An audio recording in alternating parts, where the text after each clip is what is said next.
Hi, this is Ajay Anand and welcome to Science Classes from excelup.com.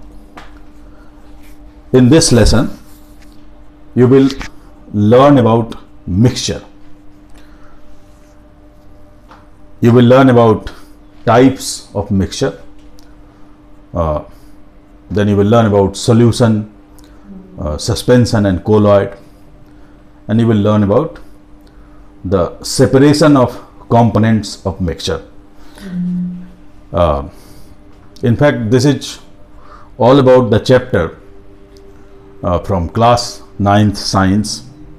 The title of the chapter is Are Matter Around Us Pure? So on many things you may have seen that the packet claims that it's a pure substance. For example, pure honey or pure milk. Okay, so that is the common perception about pure. But in scientific language, the word pure means something else.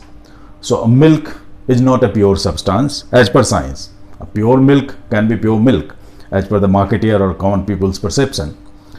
So you will learn about this difference also. So matter can be divided into two categories. One is called pure substance and another is called a mixture. A pure substance can be further divided into two types, element and compound. A substance which cannot be broken down to simpler substances is called an element. So for example, oxygen, hydrogen, iron, gold, these are examples of elements. A compound is composed of elements and a compound has a fixed combination. A compound can be broken down into elements by chemical or electrochemical methods, and some examples of compound are water, that is H2O, then common salt, that is sodium chloride, sugar C6H12O6, carbon dioxide. These are examples of compound. So this is all about pure substances. Now let us come to mixture. A mixture has no fixed composition, and there are two types of mixture: homogeneous mixture and heterogeneous mixture.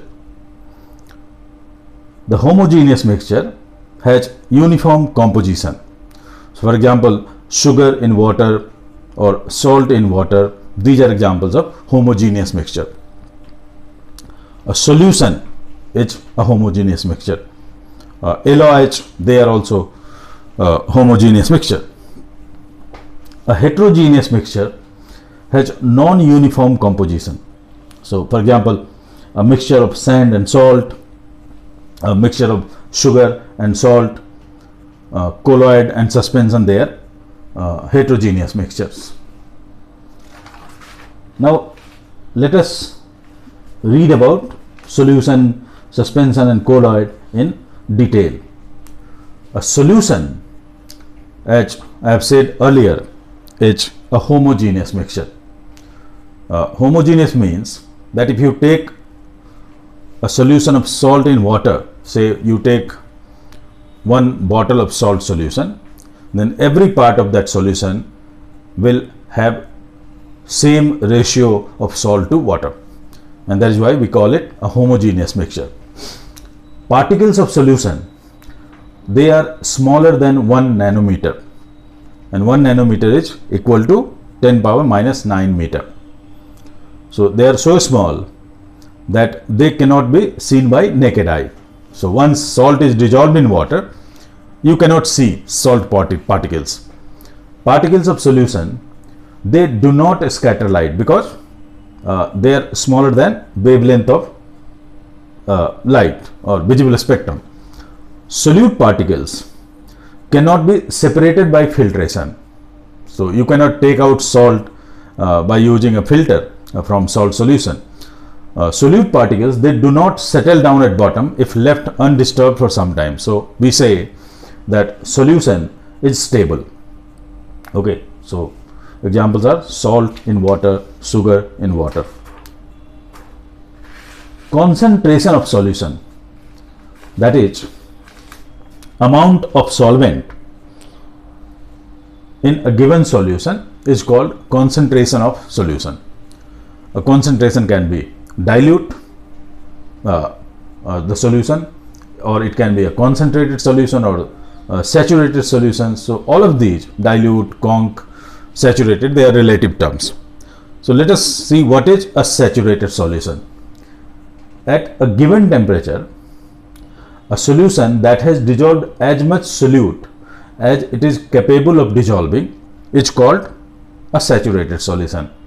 Let us take a hypothetical example. Let us say that 100 ml of water is capable of dissolving 100 grams of salt at room temperature. So at room temperature, if 100 gram salt is dissolved in 100 ml water, then the solution will be a saturated solution. Otherwise, it will be unsaturated solution. Okay. Solubility, amount of solute present in saturated solution at a given temperature is called solubility. So solubility or ability to concentrate, it varies with temperature. So it increases with increase in temperature and it decreases with decrease in temperature.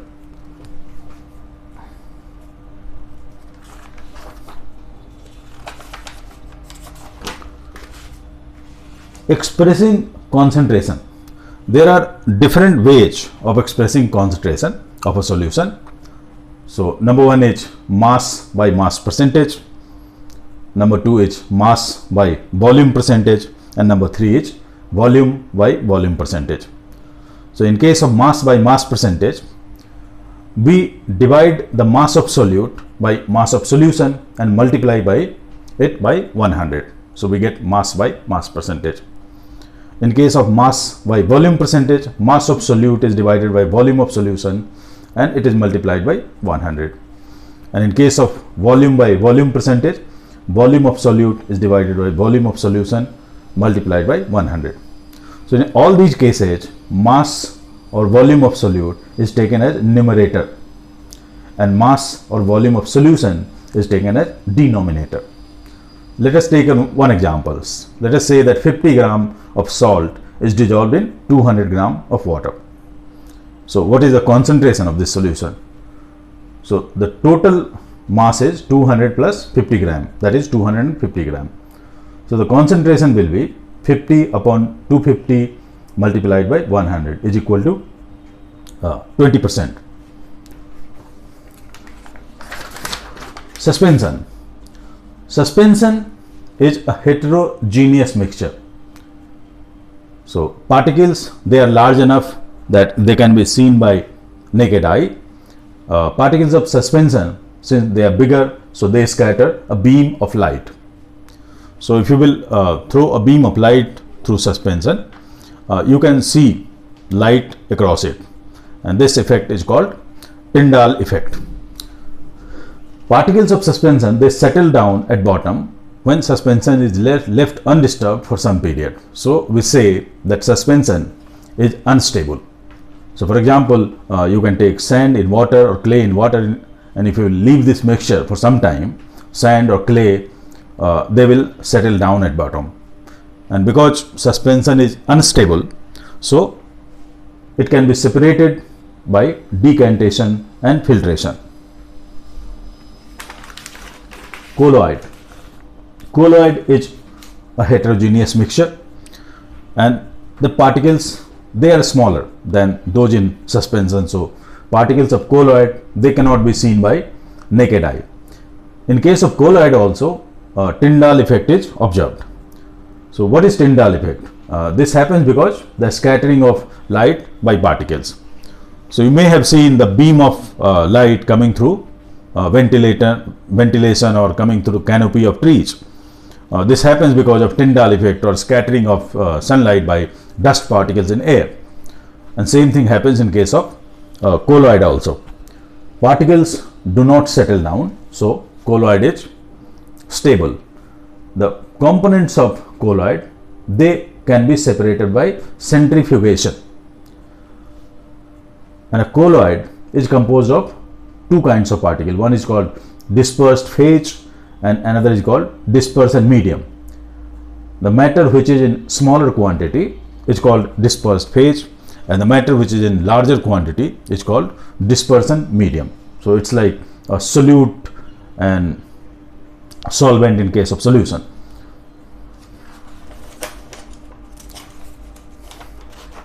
This table shows some examples of colloid.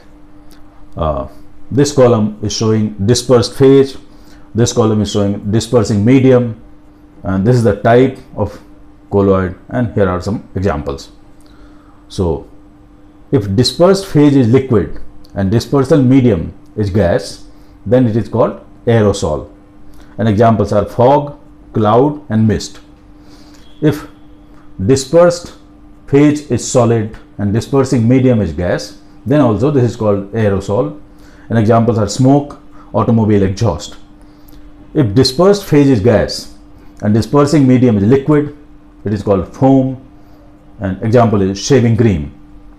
If dispersed phase is liquid, dispersing medium is liquid, then it is called emulsion. So milk and face cream, they are examples of emulsion. If dispersed phase is solid and dispersing medium is liquid, then it is called a sol. Milk of magnesia and mud are examples of sol. If dispersed phase is gas and dispersing medium is solid, it is called foam, and examples are foam, rubber, sponge, pumice. If dispersed phase is liquid and dispersing medium is solid, it is called gel. So jelly, cheese, butter, these are examples of gel. If dispersed phase is solid, dispersing medium is solid, it is called solid sol. Colored gemstones, milky glass, they are examples of solid sol. Separating the components of a mixture. So for heterogeneous mixture where particles are of fairly large size, hand picking, sieving, filtration, they are enough. So for example, if you have a suspension, you can separate by using a filter. In case of solution, we need other methods. So we need the method of evaporation. So for example, if you are given salt solution and you have to separate salt from water, so you can heat the solution so that water evaporates. Once all the water it evaporates, it will leave salt in the container. This diagram, it shows a beaker, there is a gas burner, and there is a watch glass in which ink is kept. So once it is heated over water bath, what happens, some components of ink they get vaporized, and this leaves other components which cannot get vaporized at a given temperature. So this helps in separating the components of ink. Centrifugation. Centrifugation is useful in separating the components of colloid. So what happens when the mixture is churned or rotated at high speed, the lighter particles, they start floating on the top, and heavier particles, they settle at bottom. This is the concept behind centrifugation. This method is utilized to separate butter from cream. It is used in diagnostic labs to separate various components of blood and many other diagnostic investigation while analyzing the samples of blood, urine and other body fluids. This is also used in washing machines. So when you put your clothes in dryer and dryer rotates at high speed, water comes out because of centrifugal force. So this is the concept of centrifugation. Separating funnel. Separating funnel is utilized to separate two immiscible liquids. That means two liquids which are not soluble in each other. So say for example you are given a mixture of water and kerosene oil. So put this mixture in a separating funnel and let it stand for some time. So after some time, kerosene being lighter than water, it will make the top layer and water will settle at the bottom layer. So now after this, with the help of stop cock, water can be poured out of this separating funnel so that kerosene remains here. Sublimation. There are certain substances which undergo sublimation. That is, they turn from solid to gas without undergoing the liquid phase. So this property can be utilized to separate substances. So this figure shows a gas burner, then there is a china dish, and on top of it a funnel is kept inverted. The china dish, it contains mixture of camphor and salt. Camphor is a substance which can undergo sublimation. The neck of this funnel is plugged by a cotton plug so that the vapors, they do not escape from this side. So what happens after heating for some time, the vapors of camphor, they escape, and because they cannot escape out because of cotton plug, the vapors of camphor, they undergo condensation, and this results in formation of crust of camphor in the neck of this funnel. So that is how the mixture of camphor and salt can be separated.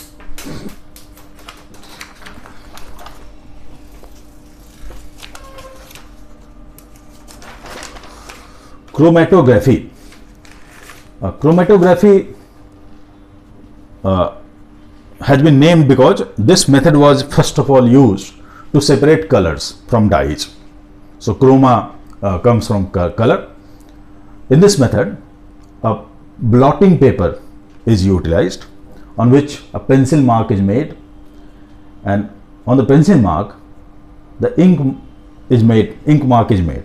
Let us say you have given an ink from which you have to separate different colors, dyes of different colors, and after putting this mark, this blotting paper, it is suspended in a jar. This jar is filled with water. So because the blotting paper, it has absorbent properties, the water rises up the blotting paper, and different colors, they are soluble in water, so they will rise along with water. Depending on their solubility, different colors, they will rise to different levels, and that is how colors are separated. The more soluble color, it will rise higher compared to a less soluble color. So this is the concept of chromatography. Distillation. Distillation, it works on the difference in boiling point of two liquids or more liquids. This method is utilized to separate two miscible liquids. That means two liquids which can dissolve in each other. So the liquid with a lower boiling point, that will evaporate faster, and the vapors will go through this condensation tube, and after condensation the liquid form of more volatile liquid that can be obtained in beaker. So for example, let us say this flask, it contains a mixture of water and acetone. The boiling point of acetone is less than that of water. So at a lower temperature, before the water reaches its boiling point, acetone will evaporate, and the vapors of acetone, they will go through this tube. Once the vapors will pass through this condensation column, it will turn into liquid. So acetone, it will be collected here, water will remain here. So I talked about classification of matter into pure substances and mixture. Then I talked about solution, suspension, and colloid. Then I talked about the concentration of solution. Then I talked about various methods of separating the components of mixture. That's all. for this lesson. Thank you.